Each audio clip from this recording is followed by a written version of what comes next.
평신도 신학강좌 64번째 시간 갈라디아서 말씀 함께 살피겠습니다. 갈라디아서는 우리가 계속 우리 교재에 나온 걸 보면서 살펴볼 텐데요. 지금의 터키, 이 지금 이름은 튀르키예인데요. 우리는 터키라고 더 익숙히 알고 있죠. 터키의 이 중부 지방, 이 수도의 이름이 앙카라인데 그 근방, 앙카라 고 근방이 아니라 더 넓은, 거의 지금 튀르키예 지도의 거의 4분의 1 정도를 차지하는 중부 지방 전체를 이제 갈라디아 지방이다 이렇게 부릅니다. 그러니까 그 갈라디아 지방에 복음을 전하고 세운 교회 성도들을 향해서 바울이 보낸 편지가 갈라디아서가 되겠습니다. 그런데 이 갈라디아서를 작은 로마서라고 부르기도 합니다. 그래서 오늘 우리가 좀 신학적으로 살펴보게 될 내용은 왜 바울이 갈라디아서를 기록하면서 그렇게 복음의 본질에 기를 쓰고 애를 쓰며 전하게 되었는가? 왜 로마에 있는 교회를 향하여 보낸 로마서처럼 복음의 그 본질에 집중하는 내용을 쓸 수밖에 없었는가? 이런 내용을 좀 함께 살펴보겠습니다. 그러니까 1차 전도 여행 때 갈라디아 지방에 복음을 전하고 그 다음에 이제 돌아온 거죠. 그리고 그 사이에 무슨 일인가가 벌어진 겁니다. 그 때문에 갈라디아 교회에 황급히 편지를 써가지고 그 잘못된 문제를 바로잡기 위해서 보낸 편지가 갈라디아서다 이렇게 볼 수가 있겠습니다. 바울이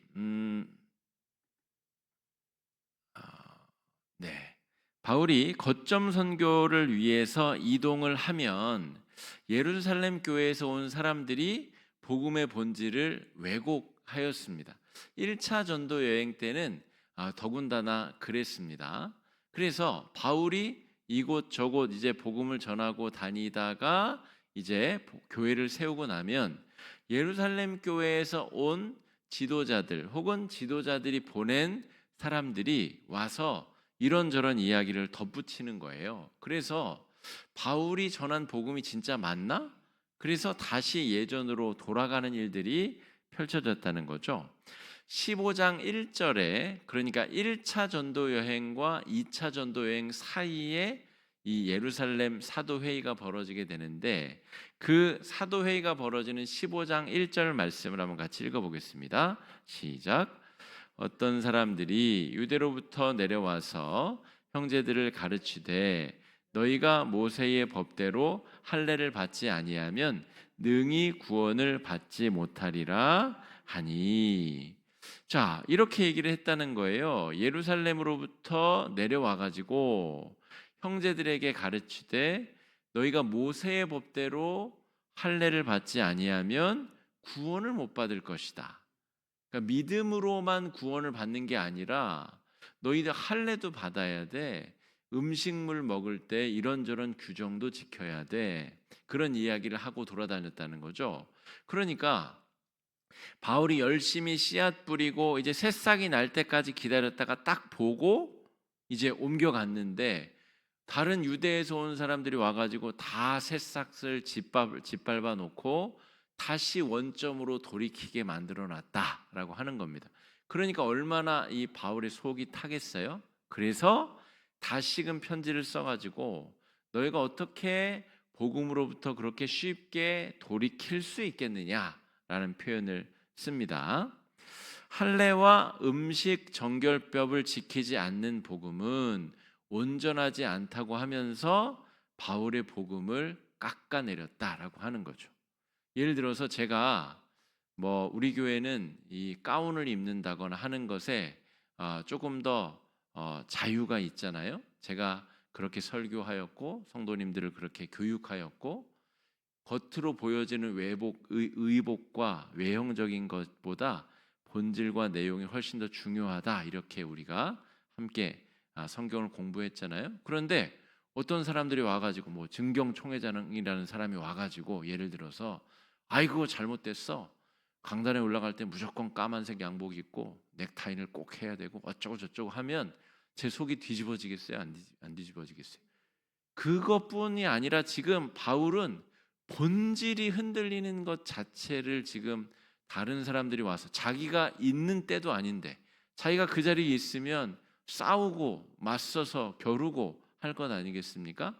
그러지도 못한 상황에서 떠나왔는데 지금 엉뚱한 이야기들을 하니까 지금 바울이 화가 지금 머리 끝까지 이제 차오른 겁니다. 그래서 다시금 복음의 본질을 이야기하는 거예요. 제가 우리 그러니까 19살 이제 대학교 저는 신학대학교에 입학을 했기 때문에 신학대학교에 입학을 하고 아직 개학하기 전에 저를 중고등부 지도해 주셨던 전도사님 그 당시 개척을 했는데 전도사님이셨어요. 그래서 그 전도사님 집에 찾아가 가지고 이제 인사를 드렸습니다. 이렇게 해서 신학교에 들어가게 됐습니다. 그러자 이제 그 전도사님이 성경책을 펴고 갈라디아서를 펴고 1장 10절 우리 오늘 그래서 저한테는 이 갈라디아서가 훨씬 더 중요한 의미를 가지는데요. 1장 10절에 이제 이런 말씀이 있어요. 이제 내가 사람들에게 좋게 하랴 하나님께 좋게 하랴 사람들에게 기쁨을 구하랴 내가 지금까지 사람들의 기쁨을 구하였다면 그리스도의 종이 아니니라 이런 말씀이 있어요. 자, 저는 그 말씀을 어쨌든 제가 이제 신학을 처음 발 들여놓을 때 저의 믿음의 스승로부터 제가 받은 말씀인 거죠. 그런데 그때만 해도 이 말씀의 본질적인 의미를 잘 몰랐어요. 오늘 이제 여러분들에게 그 본질적인 의미를 설명해 드릴 겁니다. 그러니까 저는 사람들에게 좋게 하랴 하나님께 좋게 하랴 뭐 굉장히 멋있는 문장이고 또 이제 신학을 하는 입장에서 굉장히 중요한 말씀이긴 한데 이 맥락 안에서 갈라디아서라는 맥락 안에서 무슨 말인지를 몰랐어요. 그런데 바울의 입장에서 생각을 해보면 지금 갈라디아서 이 1장의 초반부에 있는 내용들은 굉장히 지금 자기가 목숨을 걸고 복음을 전한 그 믿음의 터전이 지금 완전히 흔들리게 되는 상황에서 내가 저 예루살렘 교회에 있는 야고보, 베드로, 요한과 같은 기라성 같은 사도들과 내가 원수가 되더라도 내가 척을 지더라도 내가 그들과 맞서서 싸워서 주먹다짐을 하더라도 내 이 복음의 온전성을 고수하겠다 그런 말입니다. 지금 1장 7절에 내가 사람들에게 좋게 하랴 하나님께 좋게 하랴 뒤쪽에 이야기가 나오지만 바울은 17년간 다메섹 도상에서 회심한 이후로 17년간 야인 생활을 했어요. 성경을 연구하고 복음의 본질을 정리하고 그리고 이렇게 사람들이 인정해주지 않지만 복음을 전하는 길을 걸었다고요. 그러니까 바울에게는 저 예루살렘 교회의 사도들에게 인정받는 것이 굉장히 중요한 상황입니다. 그들로부터 인정을 받아야 자기의 복음 전도의 길이 더 탄탄대로가 되기 때문에 그런데 갈라디아서 1장 10절에 하는 이야기는 내가 사람들에게 좋게 하랴 하나님께 좋게 하랴 내가 야고보, 베드로, 요한과 같은 그 사람들하고 원수가 되는 일이 있더라도 내가 그들로부터 평생 인정받지 못하더라도 내가 전하는 이 복음의 본질을 끝까지 지켜내겠다 이런 의지가 담겨있는 책이 갈라디아서입니다. 그러니까 사람하고 잘 지내기 위해서 복음의 본질을 포기할 수 없는 겁니다. 여러분 명성교회 사태가 저는 지금까지도 계속 악영향을 미치고 있다고 보는데요. 이번에 그 총회장 사건을 비롯해서 그 명성교회 그 문제를 합리화하기 위해서 그 문제를 잘 수습하라고 세워놓은 쭉 대대로 세워놓은 총회장들 사이에 벌어진 문제이기 때문에 저는 그게 같은 줄기의 문제라고 보는데요. 그 명성교회의 지원을 받은 교회들, 명성교회 후원을 받고 그 영향력으로 한 자리라도 한 분들은 절대 한마디도 지금 하고 있지 않습니다. 그러니까 그게 뭐 하는 짓입니까? 하나님께서 복음의 본질을 지키기 위해서 교회의 목사들로 장로들로 세워주셨는데 그 명성교회의 큰 영향력에 조금이라도 도움을 받은 사람들 한마디도 말을 꺼내고 있지 못한 것이죠. 그래서 이 문제를 매듭짓지 못한 채 계속 가고 있는 겁니다. 그러니까 갈라디아서는 이 배경을 이해하는 것이 90%입니다. 그러니까 바울이 1차 전도 여행 때 복음의 씨앗을 뿌렸는데 누군가 와가지고 거기다 제초제를 다 뿌리고 가버린 거예요. 얼마나 화가 나겠어요. 그래서 그 교회에다 일단 편지를 쓰고 그래 정신 차리라고 이야기를 하고 예루살렘 교회에 원수가 지는 한이 있더라도 내가 가서 따지겠다. 실제로 따지러 올라가죠. 그게 사도행전 15장 예루살렘 사도회의의 내용입니다. 그래서 대차게 올라가서 일격 대전투를 벌이고 그 와중에 하나님께서 베드로를 준비시키시죠. 그래서 베드로가 이 백부장에게 세례를 주고 그 집안에게 복음을 전하는 사건을 통하여서 베드로가 이제 예루살렘 교회 지도자들을 설득하자 다 정리가 됩니다. 일거에 정리가 되고 그 다음에 이 갈라디아서가 쓰여진 것이라고 학자들은 추측합니다. 그러니까 49년 이후에 예루살렘 사도회의 이후에 모든 것이 정리가 된 다음에 그 다음에 이 갈라디아서를 바울이 썼을 것이다. 이렇게 학자들이 추측한다는 거죠. 자, 바울의 1차 전도 여행 시는 예루살렘 교회의 지도자들이 바울보다 더 권위가 있었습니다. 자, 신약성경 개론 제가 설명드리면서 생각이 안 나실 거고요. 안 나시는 게 정상적인 겁니다. 자, 이 신약성경은 70인경이라고 하는 이 성경의 순서를 따른다고 말씀드렸어요. 거기에 모세오경은 복음서, 또 역사서는 사도행전, 그다음에 예언서는 이제 요 서신서를 기록했다고 말씀드렸는데 그 중에서도 길고 영향력이 있는 글들이 먼저 실렸습니다. 그러니까 이 사도회의 예루살렘 사도회의 이후로는 바울의 영향력이 어마어마하게 커집니다. 그런데 그 전까지는 예루살렘 교회의 지도자들이 강한 영향력을 미치고 있었어요. 그 중에서도 아까 제가 언급드린 야고보, 베드로, 요한. 여기서 야고보는 예수님의 친형제 야고보입니다. 이 사람들의 영향력 순서대로 바울 서신이 끝난 다음에 히브리서가 나오고 그 다음에 야고보서, 베드로전후서, 요한 1, 2, 3서 이렇게 나오죠. 그러니까 예루살렘 교회의 영향력 순서대로 배치가 된 거예요. 그러니까 지금 예루살렘 사도회의 이전에는 이들의 영향력이 훨씬 컸기 때문에 바울이 감히 이들에게 가서 대화를 요청하고 면담을 신청할 수 있는 정도의 수준도 안 되었습니다. 그런데 그런 와중에서 지금 바울이 내가 이 사람들과 완전히 척지고 예루살렘 교회로부터 내가 축출당하는 한이 있더라도 이 문제는 내가 바로잡겠다. 왜냐하면 구원은 믿음으로서만 받는 것이지. 아니 믿음도 있어야 되는데 할례도 받아야 되고 뭐도 해야 되고.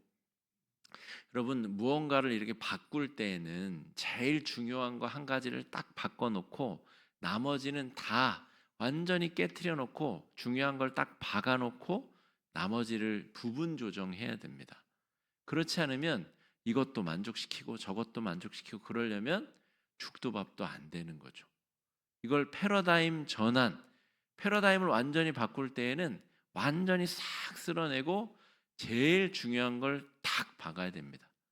믿음으로서만 구원을 받는다는 것이 구원의 전제 조건인데 안돼, 야 이것도 해야 되지만 할례도 받아야 돼, 음식도 잘 먹어야 돼, 이렇게 이거저거 다 따지다 보면 첫 번째 전제 조건이 흔들리게 된다는 거죠. 그렇게 되면 아무 일도 하지 못하고 지지부진하게 된다는 겁니다. 제가 아까 명성교회 이야기를 말씀드린 것도 이 문제를 정리하지 못하면 지지부진하게 계속 서서히 한국 교회가 말라 죽을 가능성이 굉장히 높습니다.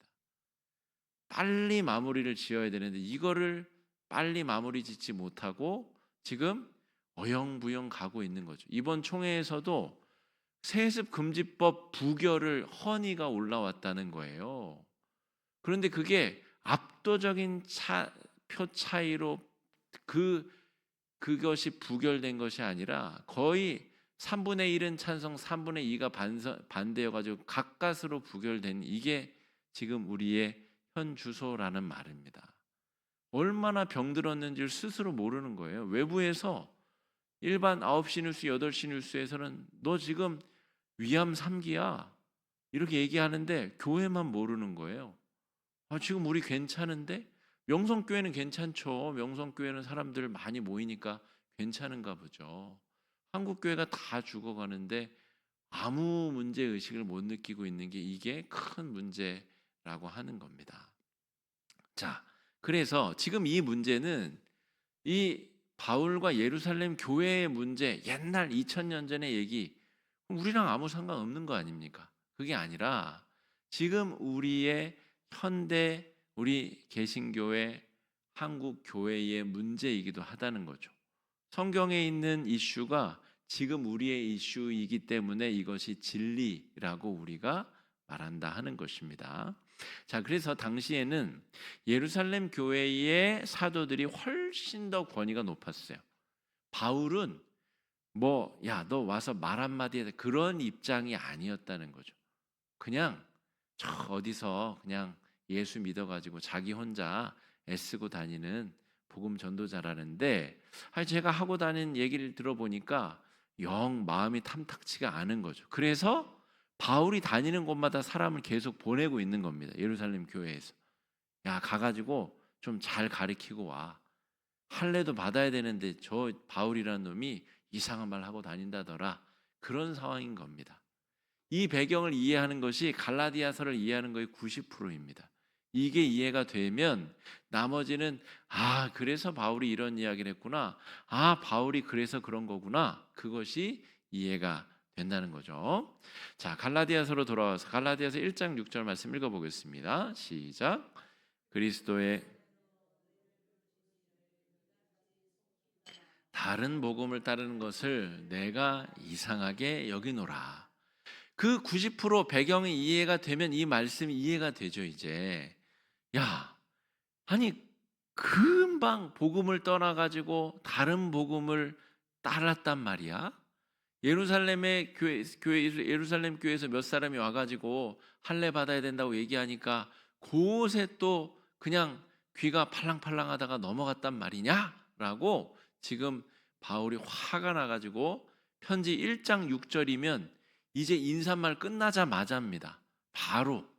그러니까 바로 그냥 얼마나 화가 났으니까 이렇게 편지를 쓰겠어요. 그럼 너희가 어떻게 그렇게 내가 전한 복음을 단박에 버릴 수 있단 말이냐. 내가 이상하게 여기노라 라고 성경을 쓰고 있습니다. 자, 7절 말씀 읽어보겠습니다. 다른 복음은 없나니 다만 어떤 사람들이 너희를 교란하여 그리스도의 복음을 변하게 하려 함이라. 그 이슈 때문에 지금 이 이야기로 쓰고 있는 거예요.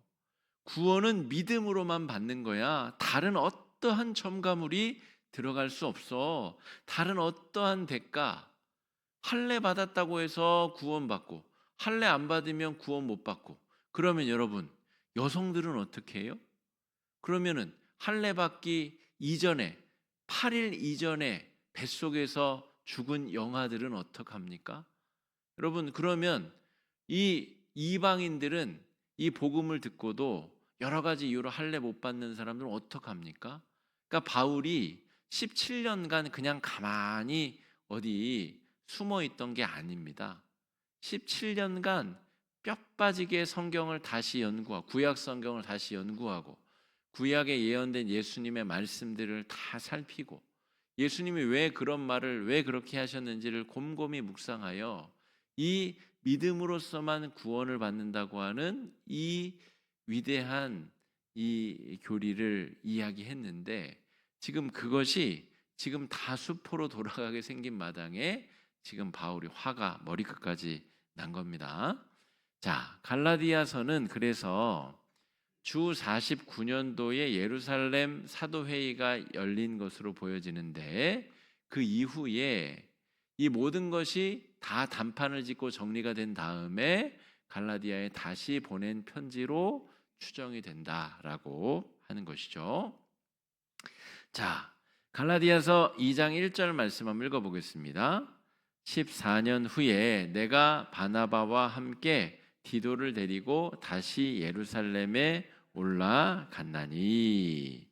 자, 14년 후, 그러니까 1장 13절부터 우리 2장 10절까지 계속해서 바울의 자기 이력을 다루는 내용이 나와요. 그러니까 아마도 이 갈라디아 사람들이 내가 누구인지, 내가 어떤 신앙적 배경을 가졌는지를 정말 잘 몰라서 그러나 나도 회심하고 나서 다 정말 공부하고 연구하고 노력하고 애쓰고 많은 고난을 당하면서 복음을 전했는데 혹시 몰라서 그러나 그래서 바울이 자신의 신앙 이력에 대해서 쭉 기록하는 중에 14년 후에 내가 바나바와 함께 디도를 데리고 예루살렘에 올라갔다는 이야기가 나옵니다. 그러니까 이게 예루살렘 사도회의 때 올라간 이야기를 말해요. 그러니까 이 회심하고 나서 아라비아 광야에서 3년을 먼저 보내고 그 이후로 14년 동안 이러저러 하면서 야인 생활을 하면서 바나바가 나중에 안디옥 교회 갔다가 이제 부르러 가잖아요. 그래서 고향에 있던 바울을 데리고 옵니다. 그래서 안디옥 교회에 이제 성경 교사로 목사로 같이 이제 사역을 하다가 1차 전도 여행으로 파송을 받게 되거든요. 그 모든 과정을 14년이라고 묘사하고 있는 겁니다. 올라가 가지고 2절 말씀 읽어 보겠습니다. 계시를 따라 올라가 내가 이방 가운데서 전파하는 복음을 그들에게 제시하되 유력한 자들에게 사사로이 한 것은 내가 다름질하는 것이나 다름질한 것이 헛되지 않게 하려 함이라. 자, 그래서 이제 이 예루살렘 교회의 유력한 자들하고 사사롭게 그들과 타협하지 않았다는 말. 여기서 사사로이 했다는 말은 아유, 그래요. 제가 출세하려면은 선생님들 말 들어야죠. 야고보 선생님, 베드로 선생님, 요한 선생님 그냥 제가 잘못했습니다. 이제 앞으로는 할래도 하라고 잘 가르칠게요. 그렇게 하지 않았다는 말입니다. 대판 싸웠다는 말이에요. 치고받았단 말입니다. 그런데 아까 말씀드렸다시피 바울의 위상이 이 예루살렘 교회 지도자들하고 치받을 수 있는 정도의 위상이 아니었다는 거죠. 그런데 이 일을 누가 해결해 주셨죠? 하나님께서 이 가이사랴의 백부장 고넬료에게 베드로를 만나게 하시는 사건을 미리 준비하시고 베드로가 하늘에서 내려오는 그 이 보자기 환상 있잖아요. 거기에 먹어서는 안 되는 음식을 잡아 먹어라. 그리고 나서 가서 백부장에게 세례를 주잖아요. 그 사건 때문에 베드로가 여기서 예루살렘 교회를 설득하게 됩니다. 그러니까 바울의 복음을 손들어 준 것이 하나님이라는 거죠. 바울이 사사롭게 제가 출세하려면 예루살렘 교회 말씀 들어야죠. 그렇게 하지 않고 적당히 타협하지 아니하고 자신의 믿음의 소신의 길을 갔는데 하나님께서 그 길을 밀어주시고 지지해 주셨다라고 하는 이야기가 오늘 2장 1절 2절에 써 있는 내용입니다. 그러니까 배경을 이해하지 못하면 이 말이 하나도 이해가 될 수가 없어요. 왜 이런 말을 하나? 유력한 사람들과 사사롭게 지낸다는 것이 사사롭게 지내려 하지 않는다는 것이 과연 무슨 말인가? 이게 알 수가 없다라는 것이죠. 자, 바울은 회심 이후에 17년 만에 예루살렘 교회로부터 예루살렘 사도회의 이후로 이제 인정을 받게 되는 거죠. 네 가지 사항만 빼고는 이제 할례를 안 받아도 되고, 음식물, 피가 들어있는 음식, 또 피 자체를 먹는 행위, 이런 우상 숭배, 이런 음행, 이 네 가지 말고는 다 허용해도 좋다. 이렇게 바울의 이신칭의 교리가 확실히 추인받고 인정받았다라고 하는 거죠. 그 네 가지는 바울도 다 인정할 수 있는 것들입니다. 그렇게 이신칭의 교리를 심각하게 해치지 않는 협상 가능한, 타협 가능한 요소들이다라고 말할 수 있기 때문이죠. 그러니까 총 17년 만에 예루살렘 교회로부터 이제 인정을 받았다는. 그러니까 그 인정을 땅땅땅 받은 다음에 갈라디아 교회 편지를 쓴 겁니다. 야, 이 사람들 어떻게 이렇게 너희가 그럴 수 있냐? 내가 예루살렘 교회 가서 사사롭게 그들과 타협한 것이 아니라 내가 확실하게 답을 얻고 예루살렘 교회 지도자들로부터 이 믿음으로서만 구원받는다는 사실을 확실히 내가 답을 얻었으므로 확실히 이제 정신 차려라. 그런 내용이 갈라디아서다라고 하는 것이죠. 자, 아브라함, 모세, 다윗, 바울, 성경에서 크게 쓰임 받은 사람들은 다 많은 시간 동안 연단을 받습니다. 그러니까 여러분, 바울에 대해서 우리가 착각하지 말아야 될 점.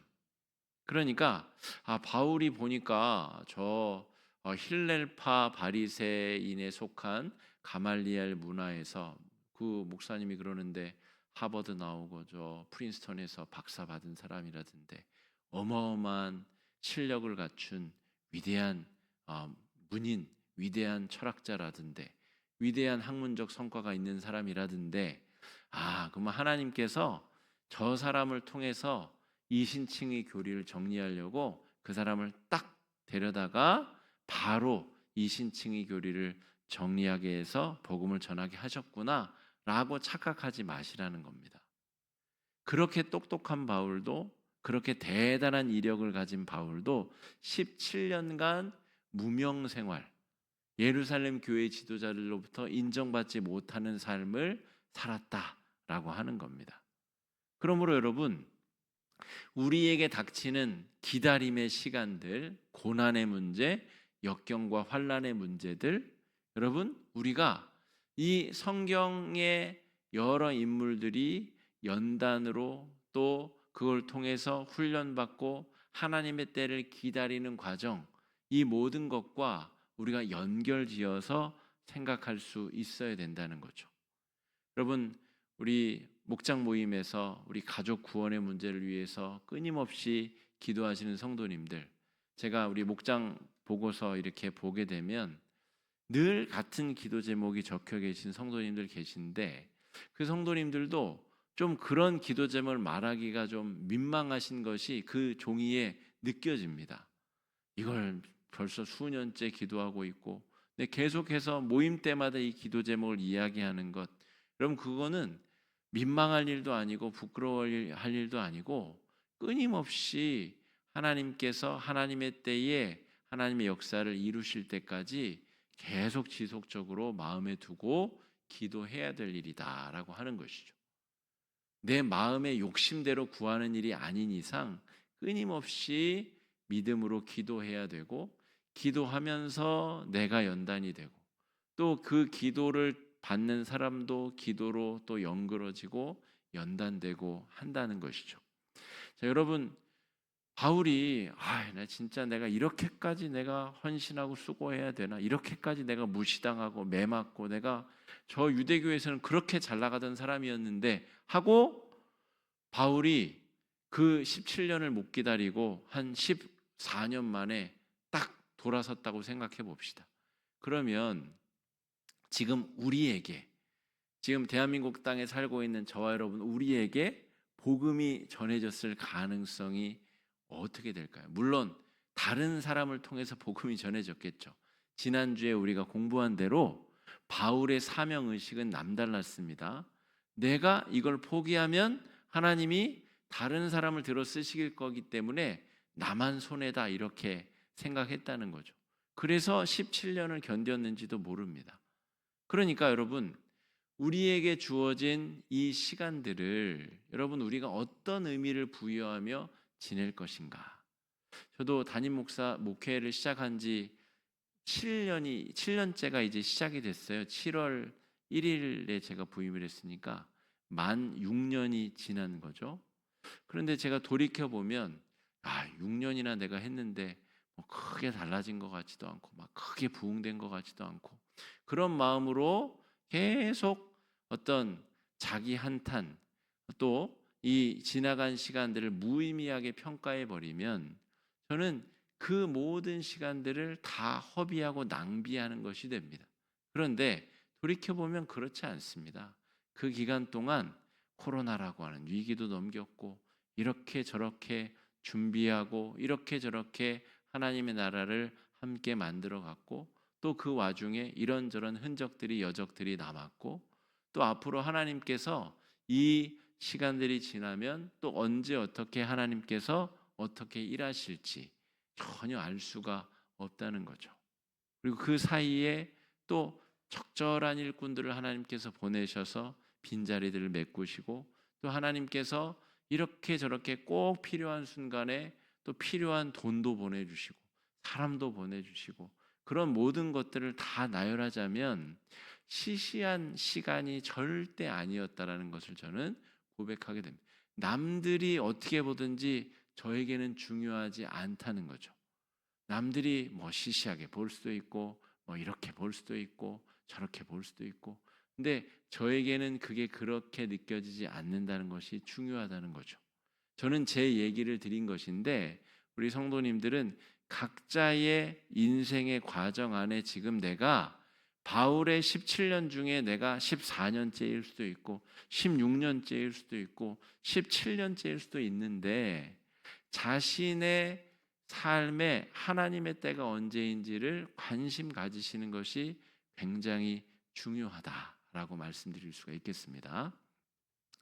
우리 정장로님 지금 사진전 열리고 있는데요. 정장로님 제가 개인적인 이야기를 드려도 될지 모르겠는데 지금 책 출간을 준비 중에 있으세요. 근데 지금 이 상황과 맥이 닿기 때문에 말씀드리자면 그 모든 과정에 하나님께서 꼭 맞는 출판사를 꼭 맞는 때에 꼭 맞는 방법으로 붙여주시리라 믿습니다.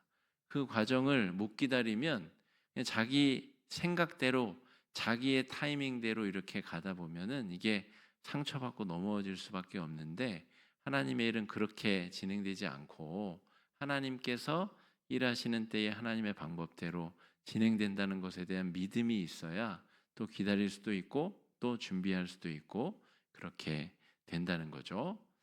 자, 그건 때마침 엊그저께 이제 장로님과 그런 이야기를 나눴기 때문에 뭐 그런 이야기를 드렸습니다. 자, 그래서 아브라함도 75세에 부름받아 가지고 약속의 아들 태어날 때가 100살입니다. 25년간 기다린 거예요. 뭐 모세는 안 그랬어요. 모세는 40년을 광야에서 양치고 다녔죠. 또 다윗도 10수년간을 죽을 고비를 피해 가지고 도망 다니지 않았습니까? 바울도 17년이라는 거예요. 요셉도 10몇 년. 다 믿음의 사람들이 그런 연단의 과정들을 거친 이후에 하나님께서 그 과정을 통해 일하게 하셨다는 거죠. 저는 이 말씀 준비하면서 왜 이렇게까지 하실까? 제가 생각을 좀 해봤습니다. 다 잘난 스님자리죠. 보세요. 이 지금 써놓은 사람들 하나도 뭐 그냥 시시껄렁한 사람들이 아무도 없어요. 다 이 대단한 사람들을 왜 그렇게 하나님께서 뜸들이시고 준비시키셨을까? 왜 그러셨을까요, 여러분? 이게 정답일지 아닐지는 모르겠지만 제 생각에는 우리들 때문에 그렇기도 하겠다 싶습니다. 야, 이 대단한 사람들도 기다렸는데 네가 뭐라고 못 기다리냐 이런 메시지일 수도 있겠고요. 또 이 사람들이 이런 과정을 거치지 않았으면은 심각한 교만에 빠졌을 가능성. 예를 들어서 지금 새벽에 살피고 있는 사울 같은 사람 있잖아요. 사울은 비교적 이 연단기가 없었어요. 그런 특정한 상황이 있어서 그런지 몰라도 바로 부름받고 거의 바로 쓰임을 받았기 때문에 그가 결국 교만에 빠지는 삶으로 나아가게 되지는 않았는가, 이런저런 생각들을 해보게 됩니다. 자, 그래서 이 갈라디아서를 통해서 우리가 신학적으로 한 가지 더 고민해 봐야 될 건 뭐냐면, 바울이 율법 폐기론자가 아니라는 사실. 그러니까 왜 하나님께서 예루살렘 사도회의에서 바울의 손을 들어주셨느냐, 이 신학적으로 생각을 해봐야 된다는 거죠. 왜 하나님께서 기라성 같은 야고보, 베드로, 요한과 같은 사람들의 그 어떤 편이 아니라, 이 정말 아무 힘도 없고 정말 아무 영향력도 없이 그냥 자기 딴에 열심히 복음 전하고 있는 이 바울의 손을 들어주셨을까? 바울이 복음의 진정성, 복음의 본질에 훨씬 더 관심을 가졌기 때문입니다. 자, 이 율법 폐기론자가 아니라는 점은 할례를 하거나 아니면 음식을 가려 먹는다 하는 것들은 다 제의법에 해당합니다. 그러니까 겉으로 드러나는 행위와 관련이 있는 거죠. 할례를 받는 것도 성기 포피를 베는 것이기 때문에 눈에 보이는 겁니다.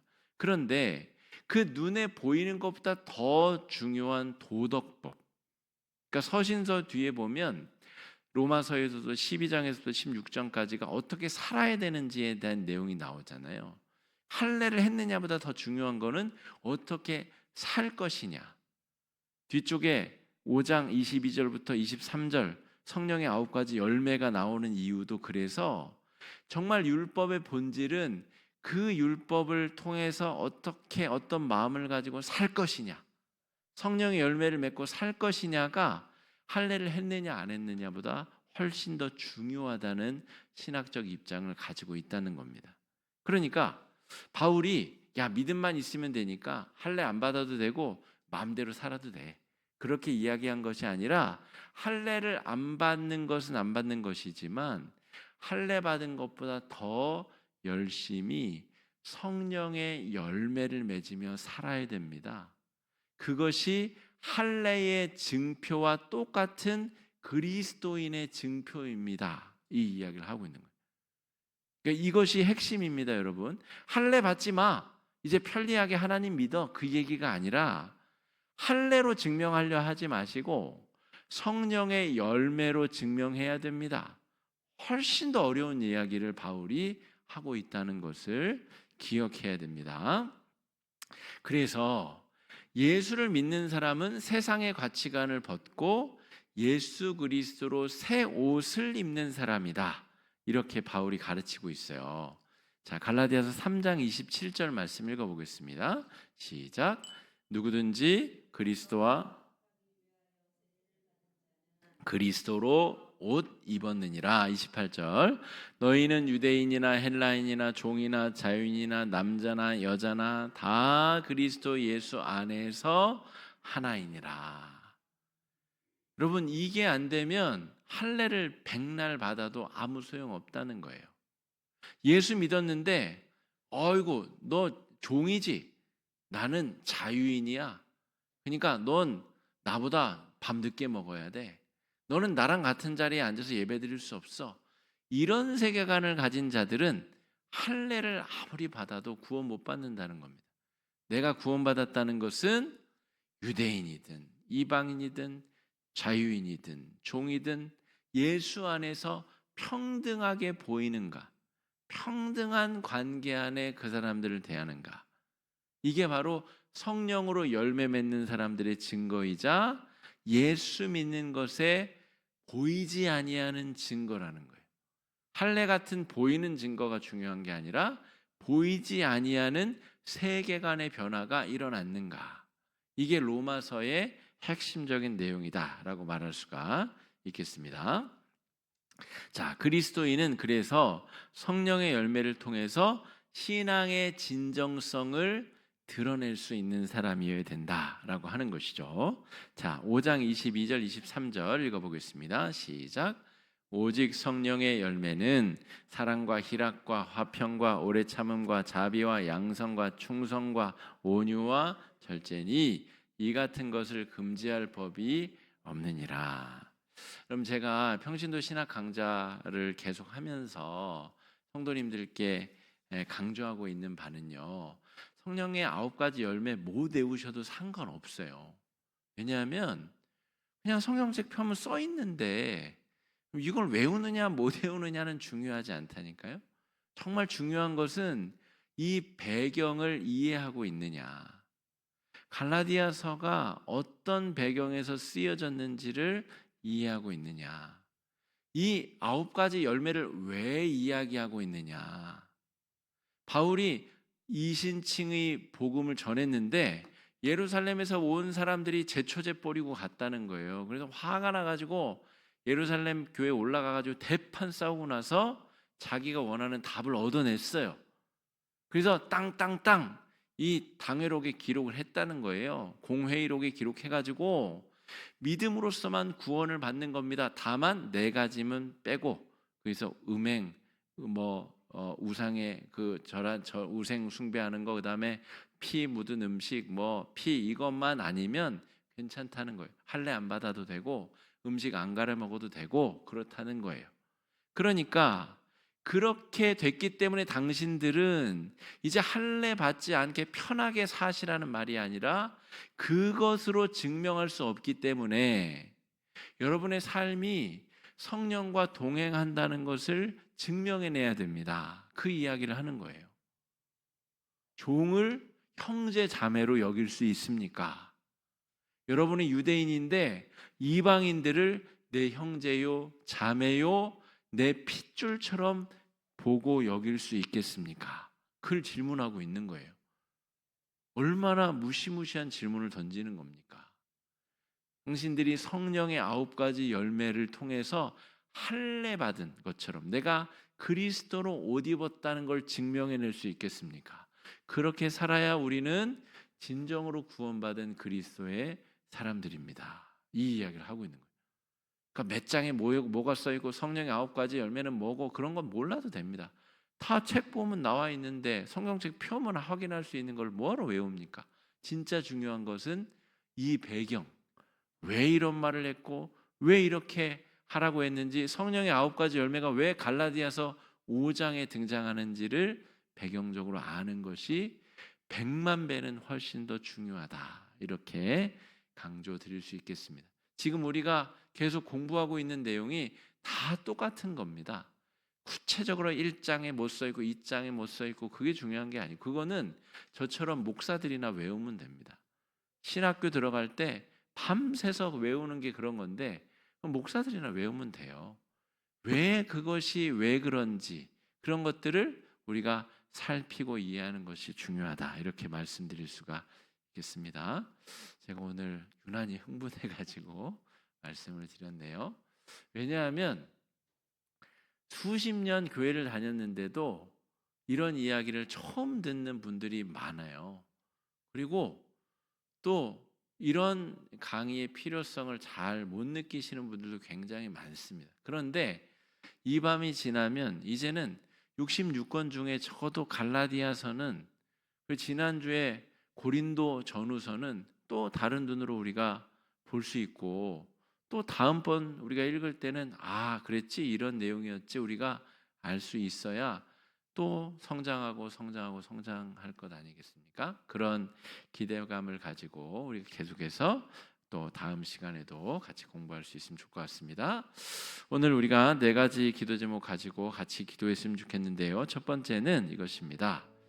복음의 온전성을 훼손하는 이단의 은밀하고 교묘한 공격을 막아주시고, 오직 우리가 예수 그리스도의 십자가 보혈, 그 믿음으로 통해서만 구원받는다고 하는 이 복음의 본질, 어떤 이단의 공격이나 교묘한 꼬임에도 우리가 넘어가지 않고, 또 우리 한국교회가 복음 위에 견고하고 바르게 세워질 수 있도록 여러분 함께 마음을 합쳐서 기도해 주시기 바랍니다. 기도하겠습니다.